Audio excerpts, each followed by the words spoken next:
Convidamos para apresentar a palestra inaugural das atividades temáticas com o tema Reflexões sobre o novo modelo de proteção previdenciária do servidor público, regime próprio de previdência social e regime de previdência complementar. O palestrante será o senhor Narlon Gutierre Nogueira, representando o Ministério da Previdência Social, e como moderador, o senhor Daniel Leandro Bocardo, presidente da APPREM, e o senhor João Figueiredo, presidente da ABPEM. Passamos a palavra para o senhor Daniel.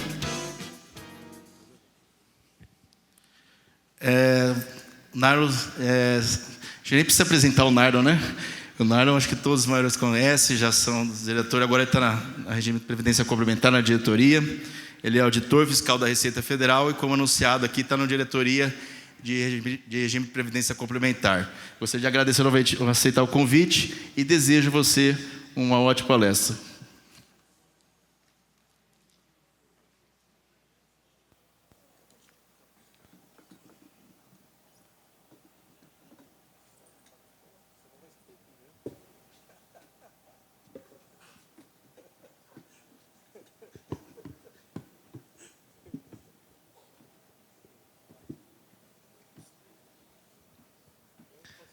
Boa noite a todos e a todas. Quero agradecer imensamente, ao Daniel pelo convite para estar participando da abertura desse evento. O Daniel disse que eu posso falar até às 10 horas da noite, mas eu não vou gastar todo esse tempo, vou procurar falar em pouco menos de tempo. Quero cumprimentar, Daniel, pela organização desse evento, que, embora sendo um evento de organização de uma associação estadual, a APPREM, é um evento que é dos mais tradicionais que nós temos no país, isso já foi mencionado aqui, e por essa razão nós temos pessoas de todo o Brasil participando aqui nessa noite.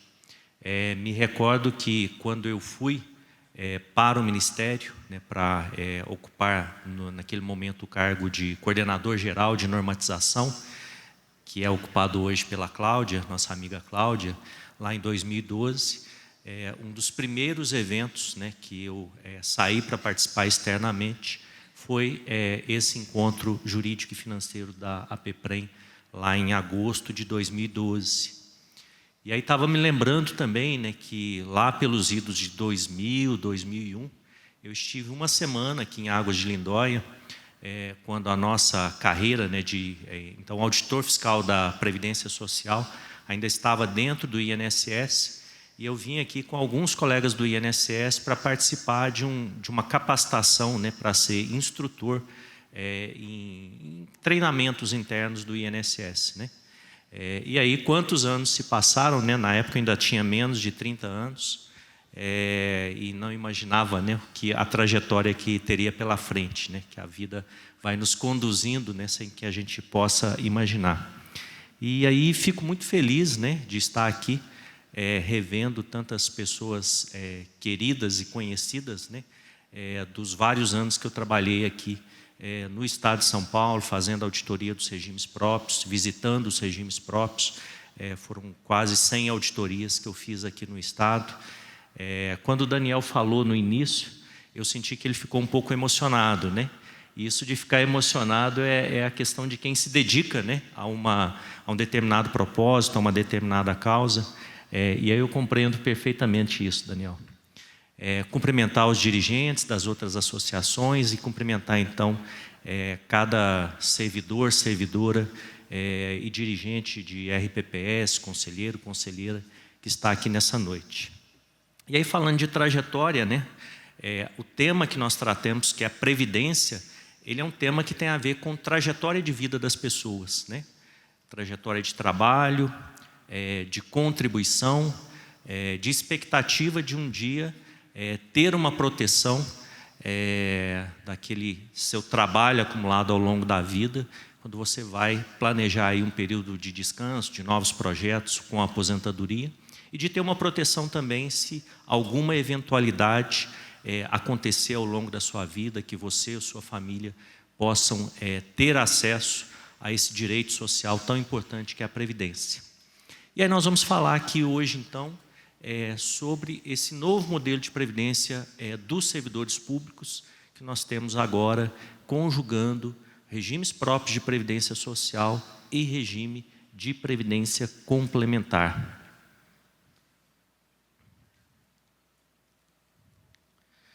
E aí nós vamos falar em 3 partes aqui, né? Eu vou começar falando um pouquinho sobre a implantação do regime de previdência complementar pelos entes subnacionais, para nós nos posicionarmos um pouco em que estágio nós estamos, Brasil afora, né, nesse processo de implantação do regime de previdência complementar, falar sobre preocupações e pontos de atenção em relação à operacionalização desse regime e, por fim, falar de um assunto que ele é novo, né, que é a possibilidade de migração de servidores no seu modelo de proteção previdenciária, né? Um material que nós lançamos aí na última sexta-feira, que estamos hoje apresentando presencialmente num evento de RPPS pela primeira vez aqui nesse encontro jurídico e financeiro. Mas antes de passar para esses tópicos, né, introduzindo aí o nosso assunto, vamos falar assim, o que nós pretendemos, né, o que nós visualizamos com esse novo modelo de regime próprio de previdência social e regime de previdência complementar. Eu até fiz uma correção bem sutil, né, ali no título, quando eu e Daniel conversamos e eu sugeri o título, e se vocês verem na programação, né, lá no finalzinho está RPPS x RPPC, né, com aquele versus, né, e aí eu troquei ali uma sutileza para mais RPC, né, porque os dois não vão concorrer entre si, os dois têm por objetivo se complementarem, se somarem nesse esforço de proteção social. Então, esse futuro que nós temos é uma busca por entregar um valor que seja uma proteção previdenciária com sustentabilidade, por meio da previdência pública, regime próprio de previdência social, e da previdência privada, que é o regime de previdência complementar. E que dessa forma a gente possa proporcionar a vocês, servidores públicos, e aos nossos colegas servidores públicos, e a mim, que sou também um servidor público, essa proteção desejada e almejada no futuro. E de uma forma que não onere excessivamente os recursos públicos e permita que o Estado possa também operacionalizar outras políticas. Então, o regime de previdência complementar para os servidores ele vem com esse propósito. Ele, por si só, não é suficiente para resolver todos os desafios que nós temos da sustentabilidade dos regimes próprios, mas ele vem se somar a outras medidas que podem ser adotadas. Eu já vou destacar aqui no início, porque em vários pontos aqui ao longo da minha exposição, eu vou falar da previdência complementar, considerando ali que o novo modelo ele limita os benefícios dos servidores públicos ao teto do regime geral de previdência social. Isso pode nos levar a crer que a previdência complementar para os servidores é só para quem ganha acima do teto. Mas isso não é verdade. Por quê?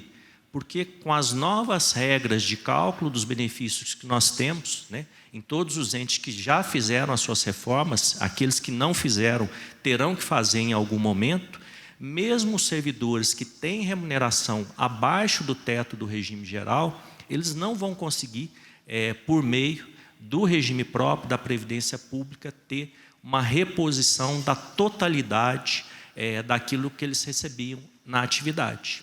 Então, a Previdência Complementar é também uma possibilidade para os servidores que ganham abaixo do teto do regime geral fazerem a sua poupança previdenciária e terem essa complementação do seu benefício. Então, vou destacar esse ponto logo no início. Bom, vamos lá. Processo de implantação do regime de previdência complementar pelos servidores públicos. Nós tínhamos a previsão da previdência complementar para os servidores desde 2003, mas pouquíssimos entes, menos de 20 entes, tinham feito essa implantação até 2019. Tivemos a reforma, a emenda constitucional 103, e aí ela torna aquilo que era uma possibilidade, uma obrigatoriedade de instituição para todos os cerca de 2.140 entes que possuem regimes próprios no país. Estabelece um prazo de 2 anos, esse prazo venceu em novembro de 2021. Nós fizemos uma prorrogação para fins do CRP, março de 22, aprovação da lei, junho de 2022, aprovação do convênio de adesão. Mas esse prazo, segundo prazo, né, que é a aprovação do convênio de adesão, em relação aos entes que não fizeram concursos para admitir novos servidores com remuneração acima do teto, é um prazo flexível, né? O importante é que você tenha essa previdência complementar implantada antes da contratação dos novos servidores. Essa primeira etapa, que é a etapa de aprovação das leis, né? Aquilo que está aqui na parte de baixo, a gente considera praticamente superada, né? 90% dos entes do país, 1930, 1940 aproximadamente, já aprovaram suas leis. Temos ainda que perseguir os 10% que faltam, mas esses 90% representam 98% dos servidores públicos, porque nós vamos ver na sequência que praticamente todos os estados já têm, as capitais, a grande maioria tem, os municípios maiores já têm. Então, 98% dos servidores públicos dos entes subnacionais, de estados e municípios, já possuem leis que prevêem a previdência complementar. A segunda etapa, que é a aprovação do convênio de adesão, ela está em andamento, gradualmente a gente está avançando. O número de entes ainda é de 35%, que já tem o convênio de adesão aprovado, mas esses 35%, quando a gente olha o percentual de servidores que eles alcançam, nós temos 87% dos servidores de estados e municípios já alcançados. Esse aqui é o mapa que a gente vai atualizando, sempre apresentando, né? Todos os estados que estão em verde ali já estão com a sua previdência complementar em pleno funcionamento. Eu tenho 2 estados, Maranhão e Rio Grande do Norte, lei aprovada e ainda faltando convênio de adesão. Tem um estado, que é Roraima, que ainda não aprovou lei. 2 capitais que faltam aprovar a lei, 7 capitais que faltam, já aprovaram lei e faltam ter o convênio de adesão, e as demais capitais já atendidas. E no númerozinho pequenininho aqui, eu tenho a quantidade geral em relação aos municípios, totalizando aí mais de 1.900 com leis aprovadas e mais de 670 com convênio de adesão em funcionamento.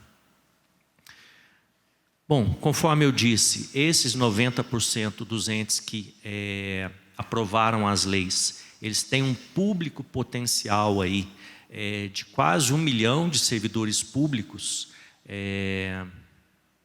com remuneração acima do teto do regime geral, representando 98% dos servidores públicos com essa remuneração no país. Ali na parte de baixo nós temos os principais entes que, em número de servidores, né, que ainda não aprovaram as leis. E aqui nós temos a aprovação dos convênios de adesão com a mesma visão, né? Quantitativo de servidores, quase 1 milhão também, 87%, aqueles que faltam, e os principais entes ainda a serem alcançados. Bom, esse aqui é interessante, que nós mostramos as entidades que estão atuando nesse segmento de previdência complementar, né? Lá, logo que foi aprovada a reforma, 2020, a Secretaria lançou um guia de previdência complementar para servidores públicos, para orientar no processo de instituição, e procurou divulgar também quais seriam as entidades, em torno de 40, 50 entidades, que poderiam atuar nesse segmento. Aqui nós trazemos, primeiro, na visão em relação à quantidade de entes, quais são as entidades que já alcançaram mais entes aí para administrar a previdência complementar. Temos 25 entidades atuando, 12 que já nasceram como de natureza pública, como a Previcom aqui no estado de São Paulo, a FUPRESP, a Preves do Espírito Santo, a Previcom de Minas Gerais, e outras 13 que eram entidades que atuavam no segmento dos trabalhadores do setor privado e que estão atuando aqui, passaram a atuar com os servidores públicos também. Então, em termos de quantidade de entes federativos, eu tenho a BB Previdência, Banrisul, Família Previdência, MAG, Fusan. Essas são as 5 com maior quantidade de entes que estão aí administrando previdência complementar de servidores. Quando eu olho em relação não à quantidade de entes, mas o potencial número de servidores, de participantes que essas entidades vão alcançar, a distribuição, a classificação muda um pouco, né? Porque a Previcon, aqui de São Paulo, como ela tem alguns estados, né?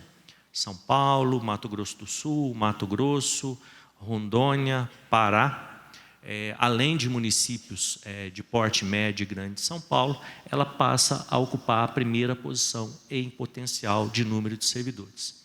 Aí, na sequência, BB Previdência, Icatu, que tem o estado do Paraná, a MAG, DF Previcon e as demais. Então, essa é a visão em relação às 25 entidades que estão atuando nesse segmento da Previdência Complementar.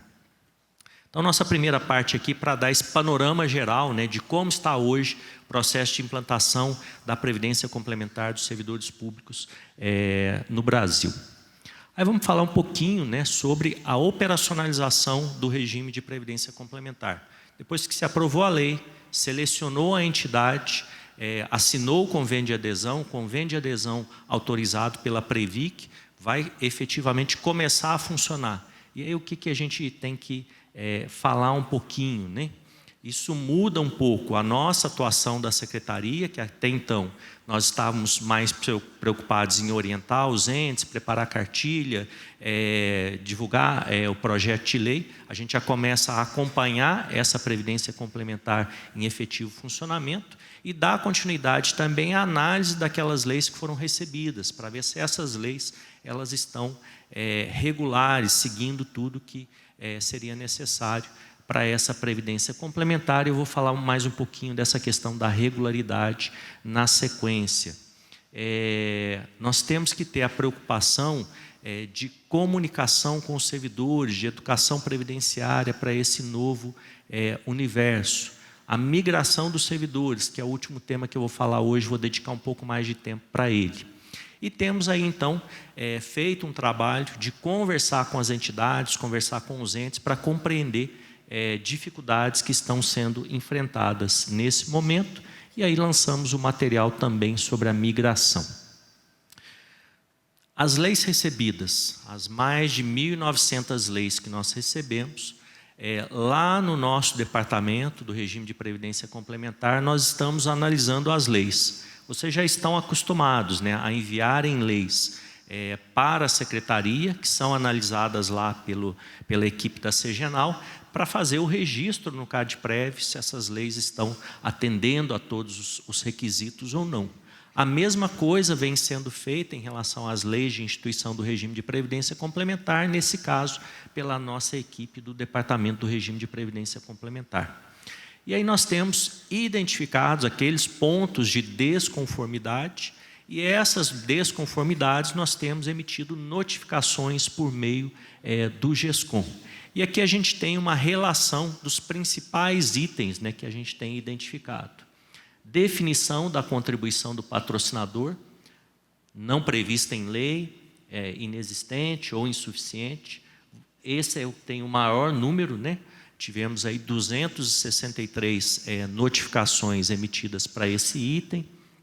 Vigência do regime de previdência complementar vinculada à vigência da lei e não à vigência, à aprovação do convênio de adesão, vedação à adesão de servidores antigos e os demais itens que estão aí relacionados. Então, essas notificações são enviadas por meio do GESCOM para que os entes possam promover a regularização. Conforme eu falei, o item que nós temos mais notificado é em relação à contribuição do ente federativo. Vamos lembrar que, na Previdência Complementar, o servidor público ele vai contribuir com uma determinada alíquota que tiver sido estabelecida na lei local, e essa contribuição do servidor ela vai ter uma contrapartida do ente federativo, né? E esse resultado de contribuição do servidor mais contribuição do ente é que vai formar ali a poupança previdenciária para o pagamento futuro desse benefício, conforme aquilo que for acumulado. Então, nós temos uma preocupação de que esse valor que vai ser recolhido, que vai ser previsto em lei, ele seja suficiente para formar uma reserva, para pagar um benefício e não gerar no futuro aquilo que a gente chama de frustração de expectativa, né? A pessoa contribui esperando que no final ela vai ter um determinado valor de benefício e aí ela acaba chegando com um valor muito pequeno, um valor irrisório, e aí gera uma frustração.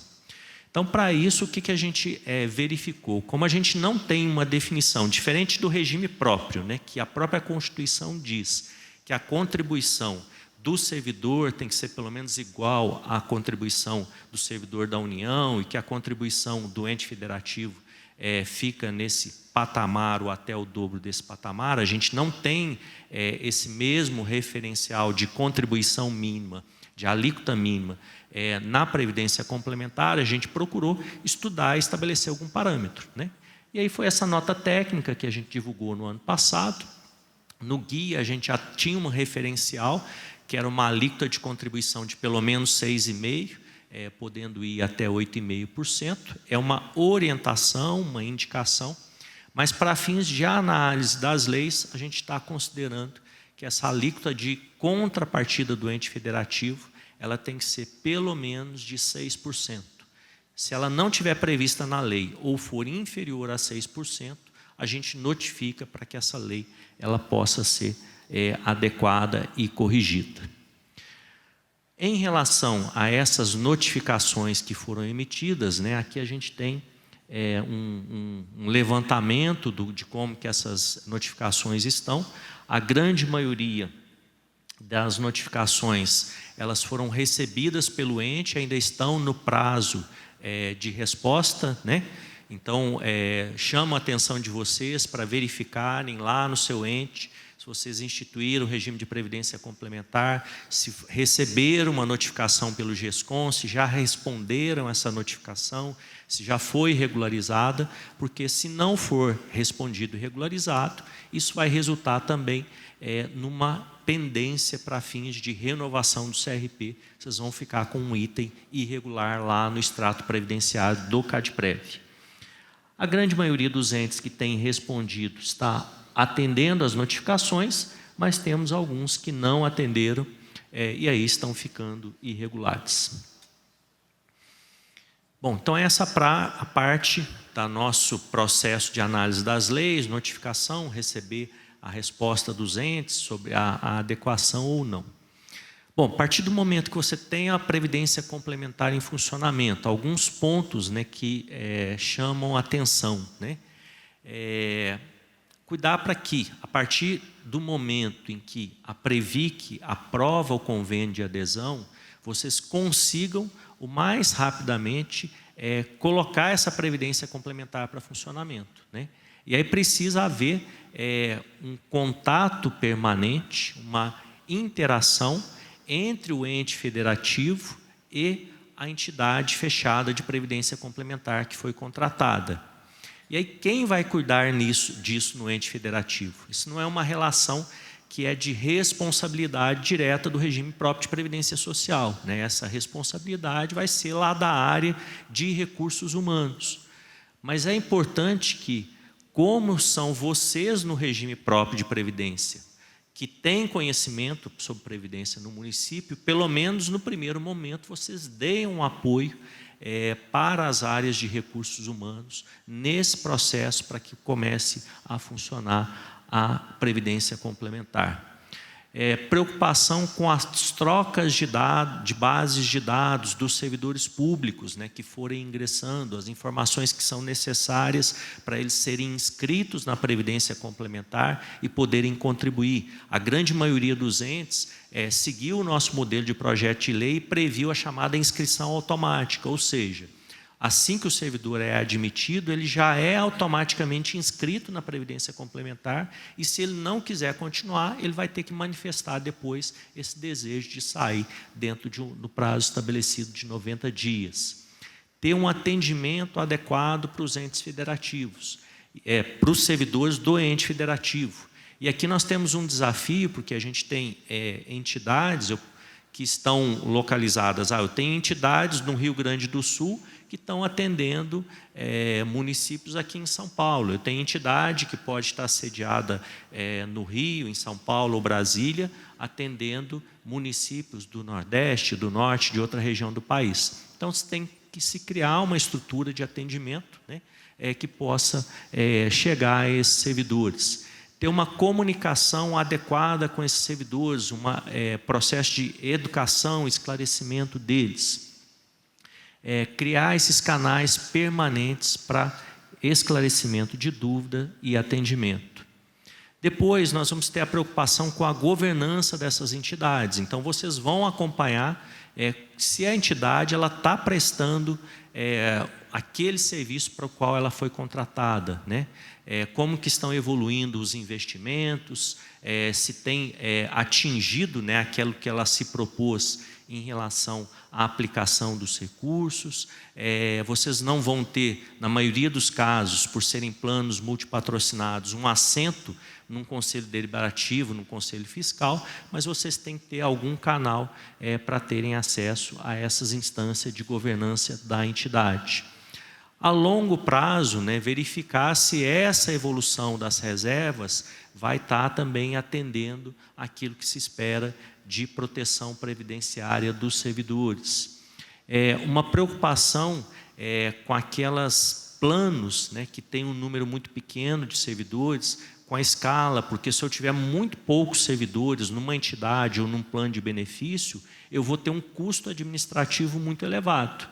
E ao invés de você estar destinando aquele recurso para a conta que vai formar a reserva para pagar benefício, você vai ter uma parcela muito grande que vai estar sendo destinada para a administração da entidade ou do plano. Então, precisa ter escala, ter crescimento.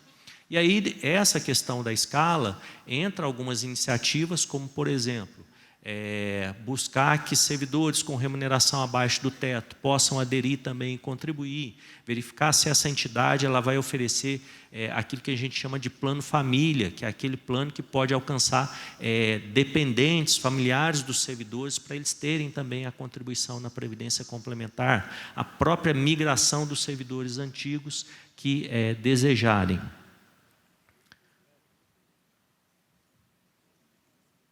Bom, aí vamos para a nossa última parte aqui, né, que é a questão da migração dos servidores antigos, que, conforme eu falei, nós lançamos na última sexta-feira, né, numa live aí que foi proporcionada pela Abipem, TV Abipem, em parceria com a Abrap, essa cartilha, né? Tivemos aí quase 2.000 pessoas, né, que acompanharam por esses canais no YouTube, a Abipem, a Abrap, canal do Ministério também.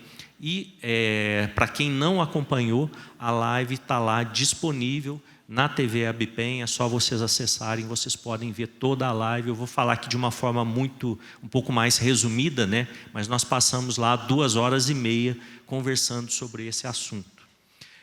Começo desse ano, lá dentro do departamento com a equipe, nós vimos que estávamos recebendo já algumas leis de entes federativos prevendo migração de servidores, né, tratando da migração de servidores. E o nosso próprio projeto de lei, que a minuta de projeto de lei, né, que nós disponibilizamos para a instituição do regime de previdência complementar e que foi seguido por muitos entes, ele tinha lá um artigo falando assim, olha, poderá haver a migração dos servidores que ingressaram antes da instituição do regime de previdência complementar, mas ela vai ser disciplinada por uma lei específica a ser editada em até 180 dias. E nós não tínhamos oferecido esse modelo de projeto de lei que a nossa própria minuta de instituição previa, né? E aí a gente então foi fazer um esforço para construir um material de orientação para os entes. E a gente começou a trabalhar esse material e, além de termos produzido ele, nós compartilhamos previamente esse material e nos reunimos com aquelas entidades que eu mencionei lá no início, né? Com todas as públicas e também com aquelas maiores entidades, com maior número de entes, né? Que elas já haviam contratado, para compartilhar esse material e receber dúvidas, sugestões, né? Então, foi um processo de produção coletiva para a gente chegar a esse material que é composto pela cartilha, modelo de projeto de lei e modelo de termo de adesão. Dentro desse processo de elaboração, a gente procurou uma linguagem, né, que fosse acessível para as pessoas, que fosse o mais fácil possível de ser compreendida, e procuramos fixar alguns termos, né, conceituar, para auxiliar na compreensão. Então, vocês vão encontrar muito ao longo da cartilha o conceito de incentivo à migração, benefício especial, aporte especial, servidores antigos, RPPS limitado, RPPS pleno. O que é isso, RPPS limitado? O que é RPPS pleno? Né? Então, são conceitos que estão trabalhados ali na cartilha. Na cartilha, então, o que vocês vão encontrar lá no sumário, em todas as sessões, capítulos que ela tem, né? Esses conceitos que eu mencionei, né, relacionados à migração e ao incentivo, vou falar na sequência o que é o incentivo, os procedimentos a serem adotados para a tomada de decisão sobre qual modelo vai ser utilizado, os tipos de incentivo, a forma de cálculo desses incentivos, os 2 modelos de projeto de lei e termo de migração, conforme o incentivo que seja escolhido, as especificidades de cada um desses modelos, a preocupação, né, e os passos a serem seguidos para avaliar o impacto financeiro e atuarial, e os procedimentos a serem adotados após a aprovação da lei para que a migração ela possa funcionar. Aí vamos começar então falando o que é migração de servidor antigo, né? E aí só para a gente recapitular, e até antes disso, né? Bom, vou aqui para o próximo, né? Lá na Constituição se trata, no artigo 40, da implantação da Previdência Complementar nos parágrafos 14, 15 e 16. E o parágrafo 16 ele diz, olha, a Previdência Complementar ela vai valer para os novos servidores. Deixa eu voltar. Previdência complementar não, né? Que até o que eu ia falar aqui. Esse novo modelo de previdência, com os benefícios limitados ao teto do regime geral, ele vai valer para os novos servidores e somente vai se aplicar aos antigos servidores, caso eles exerçam a opção. E aí deixa eu voltar aqui para esclarecer o que eu mesmo estava comunicando com erro antes, né? A gente está utilizando uma expressão simplificada que é migração para o regime de previdência complementar. Mas, na verdade, quando a gente usa essa expressão, a gente está tratando de 2 coisas que são distintas, né? Porque eu tenho uma decisão que é o servidor dizer, eu quero migrar do modelo antigo, em que eu posso ter um benefício não limitado ao teto do regime geral, para um modelo novo em que eu vou ter o benefício limitado ao teto do regime geral. Essa é a primeira decisão. Segunda decisão para esse servidor que tomou a primeira, eu quero aderir à Previdência Complementar ou eu não quero aderir. Porque o servidor, se ele quiser, não vai ser uma decisão inteligente, mas se ele quiser, ele pode migrar e não aderir à Previdência Complementar. É uma decisão que nós não recomendamos. A gente recomenda que as 2 decisões sejam feitas em conjunto. Migrar de modelo de proteção e aderir ao regime de previdência complementar, e por isso que a gente colocou a inscrição automática no modelo de projeto de lei. Mas, para simplificar a comunicação, a gente vai utilizar essa expressão de migração para o regime de previdência complementar. Algumas características dessa migração, né, que a gente tem que chamar a atenção. Primeiro, a opção ela é irrevogável e retratável. Então, quando o servidor, que ele está dentro de uma determinada trajetória previdenciária, ele decide, ele exerce essa opção, ele não pode depois de 1 mês, de 6 meses, de 1 ano, ele desistir dessa opção. Então, ele muda o caminho dele e ele não tem como voltar para o caminho anterior. Então, isso é importante a gente reforçar. Essa decisão ela tem que se dar de forma expressa e ela é voluntária. O servidor pode ou não tomar essa decisão e ela tem que ser formalizada. Quando eu estou falando de servidor antigo, né, o servidor antigo aqui pode ser um servidor que está 1 ano no serviço público. Porque se aquele ente instituiu o regime de previdência complementar há menos de 1 ano, para esse município é antigo, para essa finalidade que nós estamos dizendo aqui, todo mundo que ingressou antes do regime de previdência complementar, né? Então, esse conceito de servidor antigo aqui é quem ingressou antes do regime de previdência complementar, não importando quanto tempo seja que houve a instituição naquele ente. E a consequência da opção é que a proteção previdenciária desse servidor, a relação previdenciária desse servidor, tanto para fins de contribuição como para fins de benefício, passa a ter o teto do regime geral, R$ 7.507 este ano, como referência. Bom, já falei o que está aqui é só uma representação gráfica, mas esta decisão pela migração, por que o servidor vai decidir, né, abrir mão, se ele tem uma remuneração de R$ 10.000, abrir mão de se aposentar com mais que os R$ 7.507, né? Por que vai motivar ele a tomar essa decisão? E aí nós temos aquilo que a gente chama de incentivo compensatório à migração. Esse incentivo compensatório, ele surgiu no primeiro momento lá na Lei 12.612 de 2012, que instituiu o regime de previdência complementar da União e que autorizou a criação da entidade FUNPRESP, né, que é a que administra a previdência complementar dos servidores da União. E lá naquela lei, no artigo 3º, foi previsto algo chamado benefício especial, que é esse incentivo para o servidor que migrar. E eu vou falar desse benefício especial um pouco mais na sequência. Existe alguma determinação na Constituição para que seja concedido o incentivo? Não, não existe. Existe alguma referência na Constituição, em lei ou em portaria do Ministério sobre como tem que ser esse benefício? Não, não existe. O que nós temos é uma autorização que está lá no texto da Constituição, no parágrafo 15 do artigo 37. Esse parágrafo 15, que foi acrescentado pela emenda 103, ele começa como uma negativa, né, dizendo: é vedada a complementação de aposentadorias de servidores públicos e de pensão por morte aos seus dependentes, para proibir aquelas situações que nós tínhamos antigamente, né, do próprio ente federativo conceder lá uma complementação. Aqui no estado de São Paulo, nós tínhamos vários municípios que tinham esse tipo de complementação, né? Então isso foi proibido. Mas ali no meio do dispositivo eu tenho uma autorização. Ele fala assim, olha, exceto, né, que não seja decorrente do disposto nos parágrafos 14 a 16 do artigo 40. Então ali ele está dando uma autorização para que possa haver essa complementação, que aqui nós vamos chamar de incentivo, na situação da opção do parágrafo 16 do 40.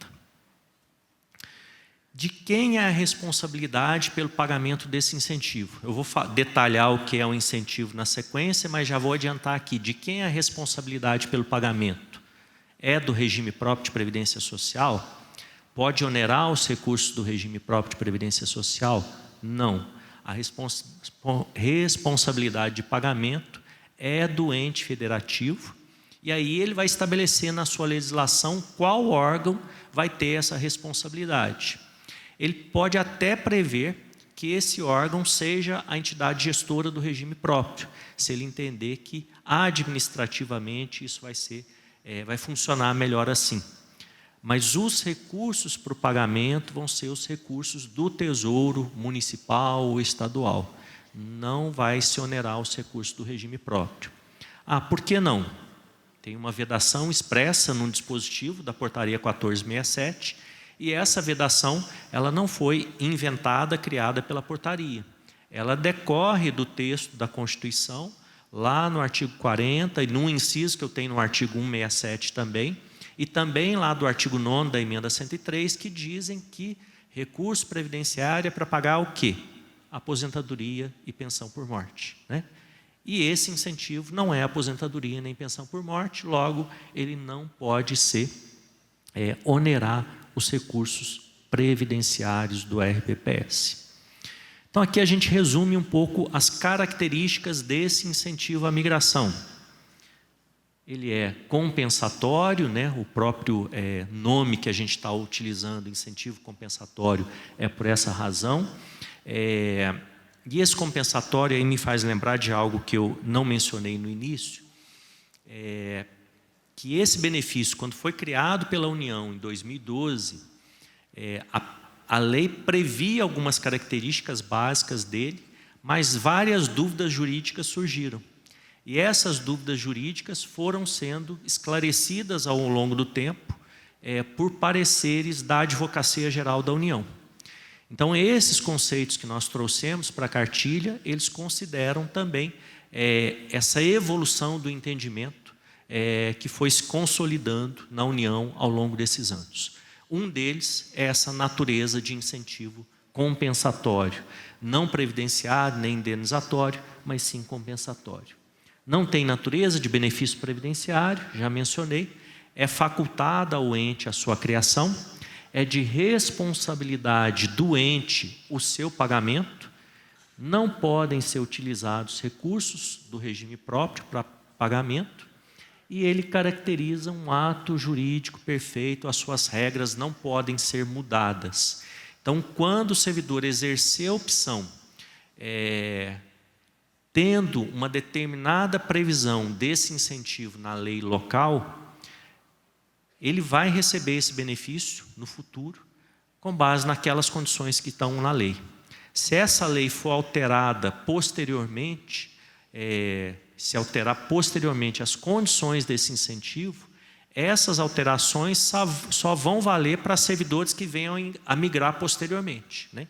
Então, é um pouco diferente das regras de aposentadoria, que nós sabemos que o servidor, que não há direito adquirido a regime jurídico, né? E as regras podem mudar ao longo da nossa vida. No caso desse incentivo compensatório do benefício especial, como o ente te oferece algo para você tomar uma decisão para fazer a opção, ali é como se estivesse sendo celebrado um contrato, né? Há um acordo com base naquelas condições e, portanto, é um ato jurídico perfeito, um direito adquirido do servidor a partir daquele momento. Bom, estou falando muito de incentivo à migração, mas então vamos ver quais são os tipos desse incentivo, né? E aí nós temos dois tipos, a partir daquilo que a União estabeleceu inicialmente. É o primeiro modelo, que a gente chama de benefício especial, que é um benefício que é pago no futuro, quando o servidor vier a se aposentar, ou ele vier a falecer, e aí gerar uma pensão por morte aos seus dependentes. E o outro, que se chama aporte especial, que não foi uma criação nossa, mas que surgiu nas leis de alguns estados, e de alguns municípios também, que seguiram esses estados. E aí nós incorporamos, né, esse segundo modelo, e aí a gente só deu o nome, né, porque alguns entes estavam utilizando a mesma expressão benefício especial para os dois, e a gente criou nomes diferentes, né? Deixamos benefício especial para aquele que já era o modelo tradicional da União, e aporte especial para esse segundo modelo, que não é um pagamento que ocorre no futuro, quando se aposenta, mas é um valor que é pago já no presente e que ele vai para a conta desse servidor público na entidade de previdência complementar. Então, ele vai receber um determinado montante que já vai formar uma reserva inicial e aí ele vai juntando as contribuições ao longo da vida para o benefício que ele vai receber da previdência complementar. Lá na cartilha, então, a gente vai falar sobre cada modelo de benefício especial, vai explicar como é o cálculo, como é o pagamento, o que ocorre se o servidor se desligar do ente federativo e vai apresentar a minuta do projeto de lei do termo de migração. Tem uma minuta para o benefício especial, tem uma outra minuta diferente para o aporte especial. Primeira forma de incentivo compensatório, né, que é o benefício especial, esse que é pago no futuro. Aqui a gente tem um resumo das etapas de cálculo, né, como ele é calculado. Então, você tem 6 etapas no cálculo, você vai ver o histórico de remunerações desse servidor público para o regime próprio de previdência social, vai pegar essas remunerações desde julho de 94, ou desde quando ele ingressou, se for uma competência posterior, atualiza isso até o presente, por um indexador, deduz o teto do regime geral no valor presente, a esse primeiro valor que você apurou, né? Então vamos dizer que você fez essa atualização aí das remunerações de contribuição do servidor ao longo do tempo, deduziu o teto, deu um valor de R$2.000. Aí você vai pegar do outro lado, vai calcular um chamado fator de conversão. Fator de conversão vai ser uma fração que tem no numerador o tempo de contribuição dele para o regime próprio e no denominador aquele tempo que é exigido para ele ter um benefício de 100%. Né? Aí você chegou lá a 0,60, por exemplo, né? 60% nessa fração. Aí você vai multiplicar R$2.000 por 0,60, R$1.200 vai ser o benefício especial que esse servidor vai receber lá no futuro, quando ele vier se aposentar. Então, esse servidor vai receber do regime próprio o benefício calculado segundo as regras do regime próprio, limitado a R$7.500. Ele vai receber o benefício especial, nesse nosso exemplo simplificado aqui de R$1.200, e ele aderindo à Previdência Complementar, que é importante que ele faça, para ele não perder a contrapartida do ente federativo, ele vai ter mais um benefício lá, conforme o que ele acumular na Previdência Complementar. Então, ele troca um benefício por 3 benefícios. Isso não necessariamente quer dizer que os 3 vão ser maiores do que o 1, né? E aí, o tempo vai dizer isso, mas é uma decisão que ele vai tomar. Como que ocorre o pagamento do benefício especial? Já falei algumas vezes, no futuro, quando houver a concessão da aposentadoria, se o servidor falecer antes, é pago na pensão por morte, se ele começar a receber junto com a aposentadoria, e se ele falecer, é pago também junto com a pensão que for deixada para os seus dependentes. O benefício especial não está sujeito às regras de cálculo da pensão por morte. Voltando no nosso exemplo, né? Vai receber R$7.500, né, se ele conseguir chegar no teto do regime geral, e vai receber R$1.200 do benefício especial. Faleceu. Sobre esse valor que estava recebendo de aposentadoria, vou aplicar lá as regras de cálculo da pensão por morte, vai ter uma redução. O benefício especial de R$1.200, esse está preservado, ele vai continuar sendo pago os R$1.200. Tá?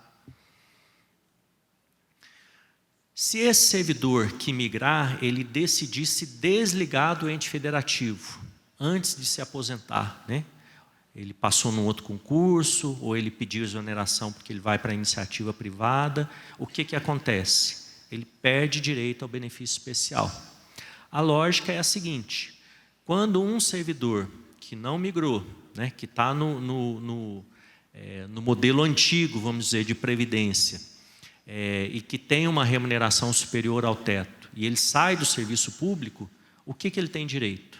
Ele tem direito a uma CTC, daquele tempo. Ele vai levar essa CTC para o INSS e vai se aposentar no regime geral com a limitação ao teto. Então, a lógica é semelhante. Benefício especial, para você ter direito a ele, você tem que continuar até a aposentadoria para que tenha direito a receber. Então, esse primeiro modelo do incentivo compensatório, que é o benefício especial. Segundo modelo, que a gente chama de aporte especial. Vamos ter ali os mesmos itens, né, na cartilha, que vocês vão poder ver. Nesse caso, é feito um cálculo com base nas contribuições que foram recolhidas pelo servidor sobre a base contributiva acima do teto do regime geral.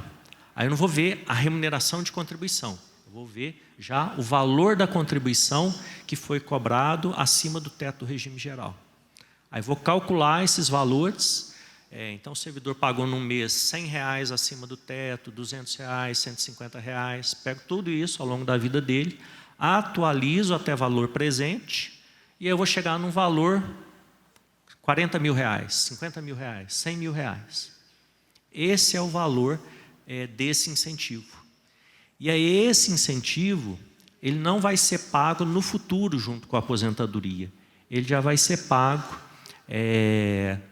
no presente, por meio de transferência para a conta desse servidor lá na entidade de previdência complementar.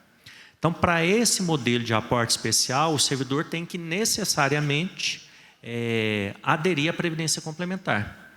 Isso quer dizer que a gente está tirando a facultatividade dele aderir ou não à Previdência Complementar? Não, a gente está dizendo que se ele quiser migrar e receber um incentivo em um ente que tem esse modelo, ele tem que aderir. Se ele não fizer isso, ele não recebe o incentivo, né? Ele pode ainda assim migrar, mas não vai receber o incentivo. Então, vamos dizer que esse servidor tem lá um valor a receber de R$50 mil. A gente está prevendo no modelo de projeto de lei que o ente possa pagar esse valor em até 60 meses. O ente é que vai definir. Ele pode colocar os 60 meses, pode colocar menos, pode colocar que vai ser à vista, conforme o estudo que ele fizer. E esses valores, a partir do momento que forem apurados, aí eles têm que ser corrigidos mensalmente, aplica a Selic até o pagamento. Esse valor ele tem que transitar pelo contra-cheque do servidor, não pode ser creditado diretamente na entidade, por causa de um entendimento jurídico da Procuradoria da Previc, da Conjur do Ministério, de que ele precisaria transitar pelo contra-cheque do servidor. Então, o servidor também, no termo de opção, ele vai dizer, olha, estou ciente que esse valor vai ser creditado no meu contra-cheque e simultaneamente vai ser debitado e transferido para a entidade de previdência complementar. Então, esse é o modelo de aporte especial. Nesse caso, se o servidor se desligar depois do ente federativo, ele perde os valores? Não, ele só deixa de ter direito a receber aquelas parcelas que ele ainda não tinha recebido, caso o ente tenha optado por pagar de forma parcelada. Aquilo que já foi depositado anteriormente na conta dele no regime de previdência complementar, vai continuar sendo parte do patrimônio dele e ele vai levar isso para poder ter um benefício futuro, né, dentro das regras aí que são aplicadas dos institutos lá da previdência complementar.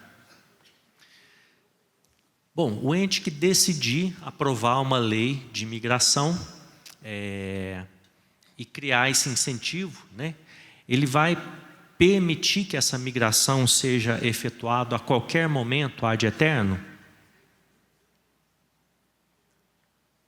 Não, a orientação é que tem um prazo para exercer essa opção, né? E aí nós estamos colocando um prazo, sugerindo um prazo de 24 meses, que é um prazo que a gente considera que é necessário e suficiente para que o ente operacionalize os procedimentos para a migração, ele faça todo o processo de comunicação, esclarecimento, e para que os servidores possam decidir. Esse prazo de 24 meses, ele pode depois ser prorrogado ou ser reaberto? Pode, né? A própria União, ela já abriu, desde 2012, 4 janelas de migração. A última foi no ano passado. E nem todas com o mesmo prazo, né? Teve janelas mais longas, de 2 anos, teve janela que foi de 6 meses apenas.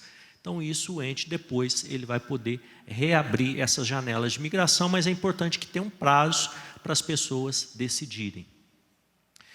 Tributação. Incide imposto de renda sobre esses incentivos? Benefício especial? Sim, incide imposto de renda. Quando ele for receber no futuro o benefício especial juntamente com a sua aposentadoria, os dois vão entrar lá na base do rendimento tributável. Aporte especial incide imposto de renda? O valor que é creditado no contra-cheque do servidor entra na base tributável.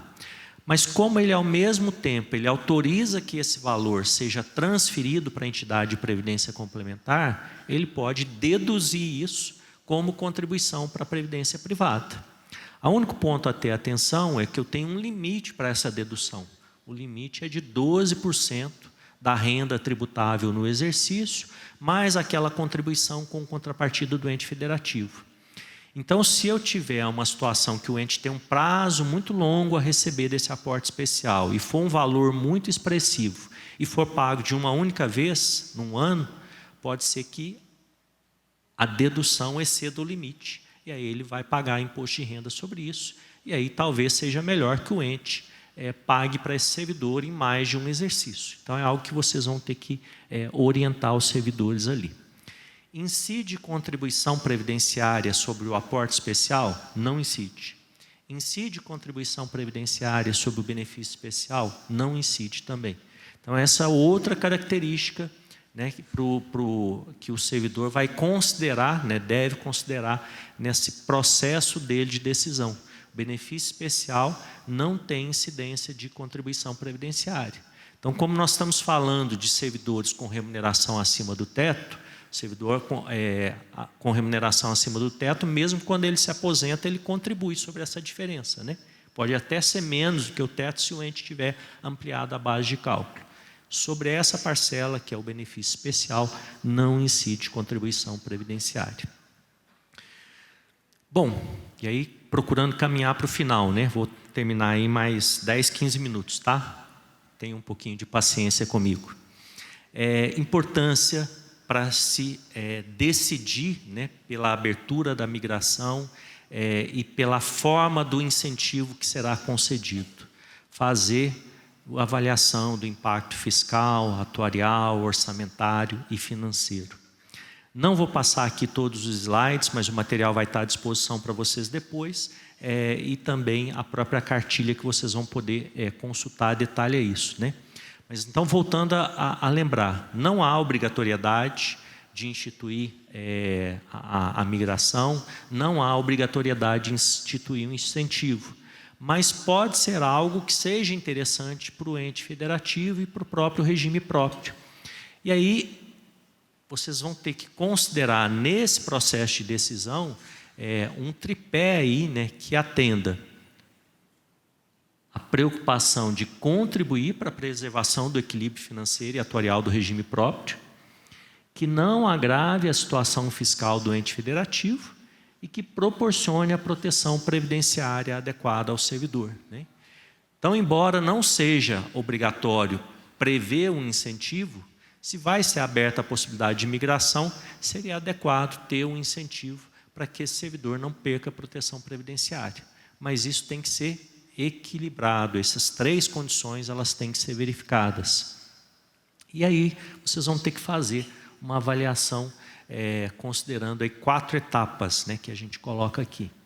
Analisar a característica da massa de servidores que podem ser envolvidos na migração. E aí vem uma questão muito difícil, né? Como é que eu vou saber previamente quem são os servidores que vão migrar, né? Eu não tenho como estabelecer isso com precisão.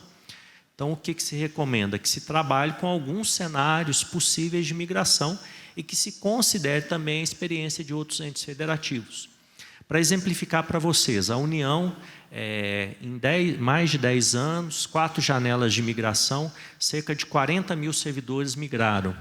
Esses 40 mil servidores representam um pouco menos de 10% dos servidores que poderiam migrar, né? Então, a gente acredita que não há um processo, não deve ocorrer em nenhum ente, um processo de uma migração em massa de servidores, né?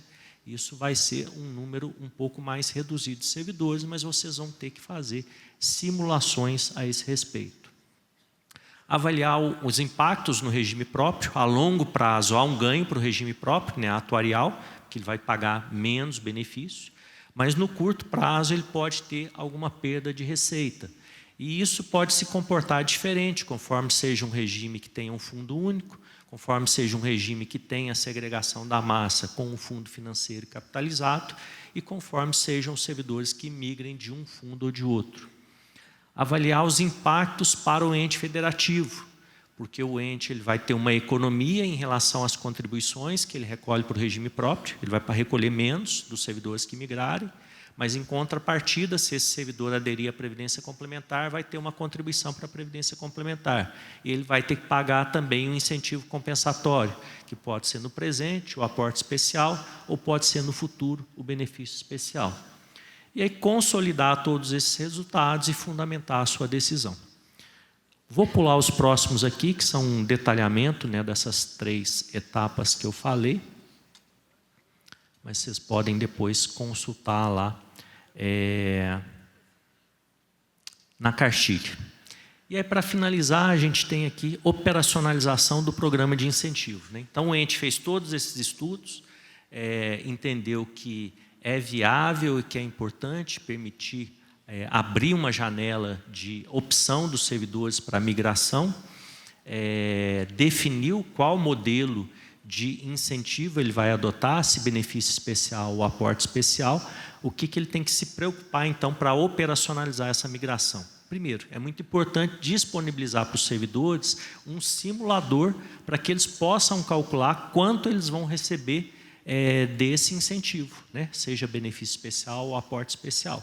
Aí o próprio ente pode desenvolver isso, pode desenvolver em conjunto ou com apoio da entidade de previdência complementar, porque a entidade ela tem um interesse que mais pessoas migrem, né? Porque ela aumenta a sua base de participantes.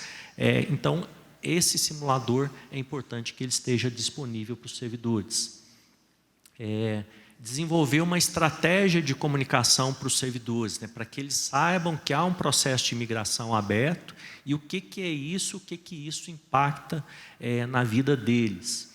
Em relação a isso aqui, eu aproveito para passar para vocês também que, além dessa cartilha, né, que ela foi desenvolvida, embora com uma linguagem que busque atender a todos, mas com uma visão mais voltada ao ente federativo e ao regime próprio, a gente vai lançar uma outra cartilha até o mês de outubro, mais simplificada e buscando comunicar com o servidor, né, que vai estar diante dessa decisão pela migração e que seria também um material de apoio para vocês utilizarem.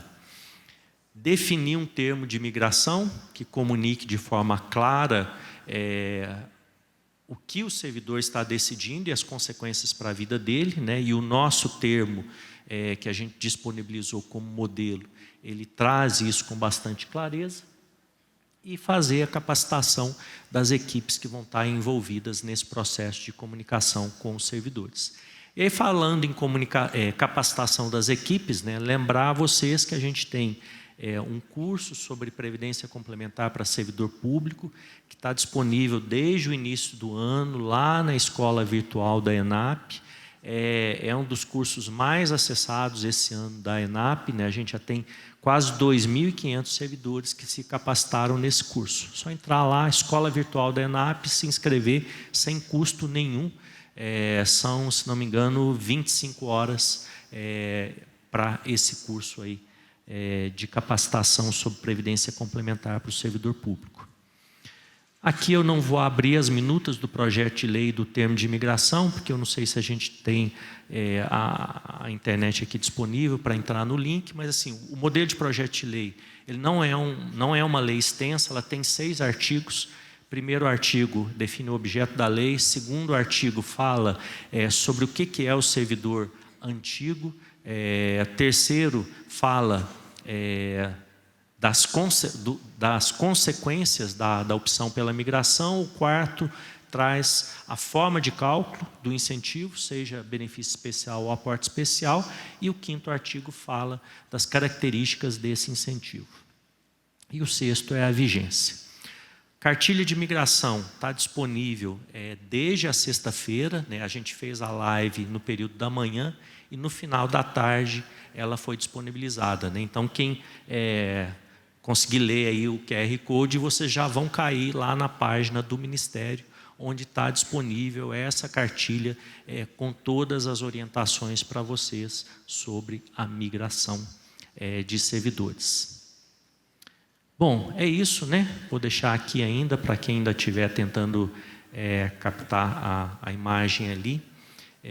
Agradecer novamente pela oportunidade de estar aqui, né, Daniel?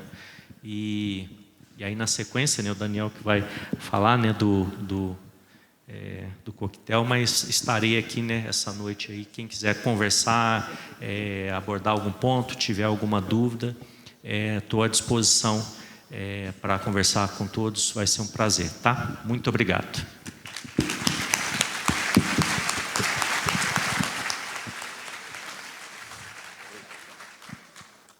Pelo avançar da hora, a gente vai abrir para uma pergunta ou duas, depende da pergunta. Alguém gostaria de fazer uma pergunta ao Dr. Narlo? Dou-lhe uma. Será que o pessoal está com fome ou entendeu tudo, hein, Dr. Narlo? A dúvida. Tem uma pergunta? Regina, de Ribeirão Preto.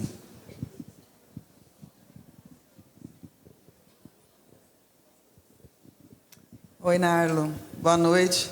Antes de mais nada, parabéns pela sua palestra. Ribeirão Preto, acho que é uma dessas 20 entes aí que você citou antes da reforma que aderiu, né, que fez a legislação. E nós colocamos na nossa lei o prazo de 1 ano, que naturalmente foi 2019, já se encerrou. Você aconselha que nós devamos alterar nessa nossa lei, criar novamente esse prazo, como a União fez? Boa noite, Regina. Só para perguntar, vocês previram lá qual modelo de incentivo para a migração? Nenhum. Nenhum. A gente só dava um prazo para quem... Entendi. Quem era antes, né? Porque normalmente só seria beneficiado quem fosse concursado a partir da lei. Sim. E havia um artigo, acho que foi copiado da União isso, que durante 1 ano aqueles servidores poderiam aderir também, mas não colocou nada. Tá. Eu acho que nós vamos ter vários casos de entes nessa situação. Recomendo sim que vocês voltem a estudar esse assunto, né? E avaliem a possibilidade de definir um modelo de incentivo e reabrir uma janela de migração, né? E aí seguindo todas as orientações que a gente deixou na cartilha. E é importante, eu acho que aqui para reforçar, né, quando a gente está falando de modelo de incentivo à migração, isso não quer dizer que nós estamos dizendo para os entes, façam a migração, né? Nós não estamos vendendo a migração, nós estamos colocando que ela é uma possibilidade, cada ente deve avaliar e ela pode ser útil para o ente e ela pode abrir uma possibilidade para servidores que queiram mudar a sua trajetória previdenciária para o futuro, né? Então a gente deixa os subsídios, cabe a cada ente estudar e escolher o melhor caminho. Obrigada. Mais uma pergunta? Alguém tem alguma pergunta? Se possível, falar o nome da cidade, se apresentar. Meu nome é William, sou de Sumaré, São Paulo. A dúvida que nós temos é sobre o período de aprovação da lei municipal e o termo de adesão. Os servidores contratados acima do teto, como que funciona isso? No caso, se eles farão parte do antigo ou do novo regime? Obrigado, William. Sumaré é um dos municípios que eu estive também alguns anos atrás, né? Vamos reforçar então. A definição do que é servidor antigo ou não, ela não tem a ver com a lei que vai prever a migração e nem tem a ver com a lei que instituiu o regime de previdência complementar. O que define o ponto de corte para servidor antigo ou não é a aprovação do convênio de adesão à Previdência Complementar pela Previc. Então, esse é o ponto de corte. Aprovação do convênio de adesão, porque é a partir dali que a Previdência Complementar está apta a efetivamente funcionar. Então, esse é o ponto de corte para quem é servidor antigo ou não é servidor antigo. A gente agradece a avançada da hora. O Nardo vai ficar à disposição aqui durante o coquetel, aqui, se alguém tiver alguma dúvida. Muito obrigado, Nardo. Gostaria de entregar aqui um mimo da organização para o Nardo e para o João aqui, que são mediadores junto comigo. Obrigado.